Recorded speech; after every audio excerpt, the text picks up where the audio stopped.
الحمد لله نحمده ونستعينه ونستغفره ونؤمن به ونتوكل عليه ونعوذ بالله من شرور أنفسنا ومن سيئات أعمالنا من يهده الله فلا مضل له ومن يضلله فلا هادي له ونشهد أن لا إله إلا الله وحده لا شريك له ونشهد أن محمدًا عبده ورسوله أما بعد فأعوذ بالله من الشيطان الرجيم بسم الله الرحمن الرحيم لا يغرنك تقلب الذين كفروا في البلاد متاع قليل ثم مأواهم جهنم وبئس المهاد صدق اللہ العظیم۔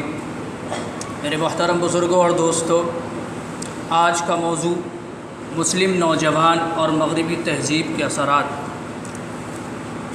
کسی بھی قوم کے نوجوان ہوں وہ اس قوم کے لیے ریڑھ کی ہڈی کی طرح ہیں۔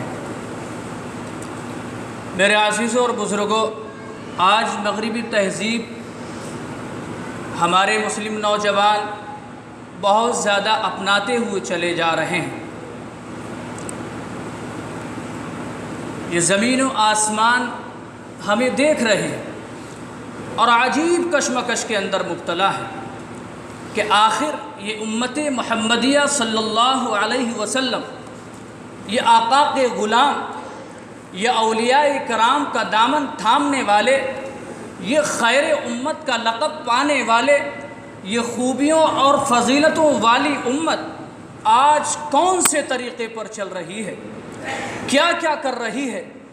اس سے بڑا صدمہ اور غم کیا ہو سکتا ہے کہ وہ امت جو معلم بن کر آئی تھی، وہ امت جو رہبر بن کر آئی تھی، وہ امت جو ہادی بن کر آئی تھی، آج اس امت کے افراد ان یہود و نصارہ سے تہذیب و تمدن کی بھیک مانگ رہے ہیں، جس کے بارے میں اللہ تبارک و تعالی نے ارشاد فرمایا ضربت علیہم الذلۃ والمسکنہ، کہ یہ یہود و نصارہ ہمیشہ ذلیل رہیں گے، رسوا رہیں گے، بھکاری رہیں گے۔ آج اس امت کے لوگ ان کے نقش قدم پر چل رہے ہیں، کبھی چہرہ ان کی طرح بنا لیا، کبھی لباس کے اندر ان کی تہذیب و تمدن کو لے لیا، کبھی اپنے گھروں کے ماحول کو ان کی فیشن کا آئینہ بنا لیا، کبھی اپنی عورتوں کو ان کی تہذیب کا آئینہ بنا لیا۔ کتنے افسوس کی بات ہے، کیا حالت ہے آج مسلمانوں کی دیکھنے کو مل رہی ہے کہ چہرے یہود و نصارہ کے، لباس غیروں کے، نہ نمازوں سے دلچسپی، نہ قرآن سے دلچسپی، نوجوان فلموں کی لائنوں میں کھڑا ہے، چوری زناکاری کر رہا ہے، جھوٹ بول رہا ہے، حرام کا کھا کھا کر اپنے پیٹ کو سانپ اور بچھوؤں کا گھر بنا رہا ہے۔ میرے عزیزوں اور بزرگوں، یہ آسمان ہمیں دیکھ رہا ہے، آسمان کے فرشتے ہم پر افسوس کا اظہار کر رہے ہوں گے اور کہہ رہے ہوں گے اے مسلمانوں، تمہاری زندگی کا مقصد قرآن کا پیغام تھا، حریت کا پیغام نہیں تھا۔ تم نے کن کاموں کے اندر الجھ کر آج پوری دنیا کے اندر مشرق سے لے کر مغرب تک، شمال سے لے کر جنوب تک، جتنا ذلیل مسلمان سمجھا جاتا ہے، یہ ٹوپی و داڑھی والا سمجھا جاتا ہے، اتنا ذلیل نہ کافر سمجھا جاتا ہے، نہ عیسائی سمجھا جاتا ہے، نہ کوئی امریکی سمجھا جاتا ہے۔ اگر دنیا گالیاں دیتی ہے تو اس مسلمان کو، اگر دنیا دہشت گرد کہتی ہے تو اس مسلمان کو، جیلوں کے اندر ڈالا جاتا ہے تو اس مسلمان کو، آخر یہ حالات مسلمانوں کو کیوں پیش آ رہے ہیں؟ وہ قوم جو دوسروں کو سیراب کیا کرتی تھی، آج وہ خود ایک ایک قطرے کی بھکاری ہے۔ وہ قوم جو دوسروں کو جھولیاں بھر بھر کر دیتی تھی، وہ آج ایک ایک دانے کی بھکاری ہے۔ یہ حالات کیوں ہمارے سامنے پیش آ رہے ہیں؟ کیا آقا مدنی نے یہی سکھایا تھا ہمیں کہ غیروں کی زندگی مانگ کر جینا؟ کیا آقا مدنی نے یہی بتایا تھا ہمیں کہ دوسروں کے ٹائٹل اور دوسروں کو فیشنوں کو دیکھ کر کے ان کو اپنی زندگیوں کے اندر لانا؟ کیا آقا مدنی نے یہی بتایا تھا؟ کیا مقصد تھا ہمارا پیدا کرنے کا؟ رب العالمین نے کیوں پیدا فرمایا تھا ہمیں کہ مسلمان قید ہوتے رہے؟ اسرائیل منعون مدینہ المنورہ پر حملے کرنے کی کوشش کرتا رہے، قرآن مٹتا رہے، قرآن کے اوراق جلائے جاتے رہے۔ میرے نوجوانوں، کیا کچھ ہمیں فکر اور عقل و ہوش نہیں ہے کہ اللہ تبارک و تعالیٰ نے قرآن کریم کے اندر ہمارا وظیفہ بیان نہیں فرمایا؟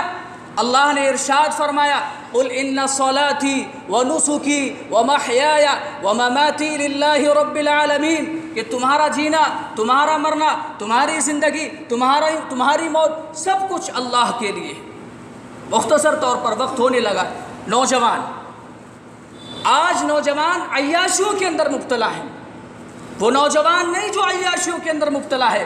اقبال تو یوں کہتا ہے کہ مجھے محبت ان جوانوں سے ہے، مجھے محبت ان جوانوں سے ہے جو ستاروں پر ڈالتے ہیں کمند۔ وہ نوجوان نہیں، نوجوان وہ ہے جو اپنا مستقبل روشن کرے، اپنی ترقی کی راہیں خود ہموار کرے، وہ نوجوان ہے۔ نوجوان کون ہے؟ اقبال کہتا ہے کہ نہیں تیرا نشیمن قصر سلطانی کے گنبد پر، نہیں تیرا نشیمن قصر سلطانی کے گنبد پر، تو شاہی ہے بسیرا کر پہاڑوں کی چٹانوں میں۔ عقابی روح جب بیدار ہوتی ہے جوانوں میں، انہیں اپنی منزل نظر آتی ہے آسمانوں میں۔ اقبال نے یہاں مسلم نوجوان کو شاہین سے خطاب دیا ہے۔ شاہین کا کام کیا ہے؟ جسے ہم ایگل کہتے ہیں، عقاب کہتے ہیں، باز کہتے ہیں، اس کی خصوصیت کیا ہے؟ اس کی ایک خصوصیت یہ ہے کہ وہ اپنا شکار خود کرتا ہے، وہ دوسرے کے اوپر بوجھ نہیں بنتا، وہ دوسرے کے اوپر ڈیپینڈ نہیں کرتا، وہ اپنے راستے خود ہموار کرتا ہے۔ اس لیے نوجوان کو چاہیے کہ وہ اپنے راستے خود ہموار کرے، اپنا آشیانہ خود بنائے۔ اور دوسری خصوصیت اس کی یہ ہے کہ وہ پوری زندگی گھونسلہ نہیں بناتا، اسی طرح شجاعت و بہادری اور توکل کے ساتھ اپنی زندگی کو گزارتا ہے۔ تیسری خصوصیت اس کی یہ ہے کہ وہ بہت اونچائیوں پر اڑتا ہے، اور بہت اونچائیوں پر اڑ کر بھی زمین کے ذرے ذرے پر نگاہ رکھتا ہے، زمین کے ذرے ذرے پر نگاہ رکھتا ہے۔ اس لیے مسلم نوجوانوں کو چاہیے کہ جو حالات پیش آ رہے، سارے حالات پر اپنی نگاہوں کو رکھے، حالات کو اپنے سامنے رکھے کہ کیا ہو رہا ہے آج دنیا کے اندر۔ میرے عزیزوں اور بزرگوں، اس لیے میں نوجوانوں سے کہوں گا کہ وہ اپنے لیے نہ جئیں بلکہ قوم کے لیے جئیں۔ جو نوجوان اپنی قوم کے لیے جیتے ہیں، ان کا تذکرہ سنہرے حرفوں کے ساتھ تاریخ کے اندر کیا جاتا ہے۔ مجھے بتلائیے صلاح الدین ایوبی کون تھا؟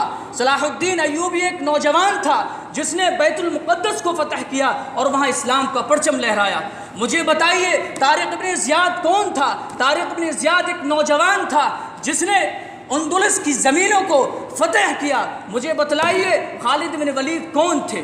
خالد بن ولید تفصیل میں نہیں جاتا، خالد بن ولید جنہوں نے ایران اور شام کی زمینوں کو فتح کیا اور وہاں اسلام کا پرچم لہرایا۔ مجھے بتلائیے محمد بن قاسم کون تھا؟ محمد بن قاسم ایک 17 سالہ نوجوان تھا جس نے سندھ کی زمینوں کو فتح کیا۔ اس لیے میں نوجوانوں سے کچھ کہنا چاہتا ہوں ایک دو اشعار کے اندر۔ تو شاہی ہے پرواز ہے تیرا کام، تو شاہی ہے پرواز ہے تیرا کام، اسی روز و شب میں الجھ کر نہ رہ جا۔ یہ عالم عیش و عشرت کا، یہ دنیا کیف و مستی کی، یہ عالم عیش و عشرت کا، یہ دنیا کیف و مستی کی، بلند اپنا تخیل کر، یہ سب باتیں ہیں پستی کی۔ نوجوانوں، اب بھی موقع ہے درست کر لو اپنا نشیمن، اب بھی موقع ہے درست کر لو اپنا نشیمن، ورنہ جب آئے گا ساون تو لہو رو گے۔ وآخر دعوانا الحمدللہ رب العالمین۔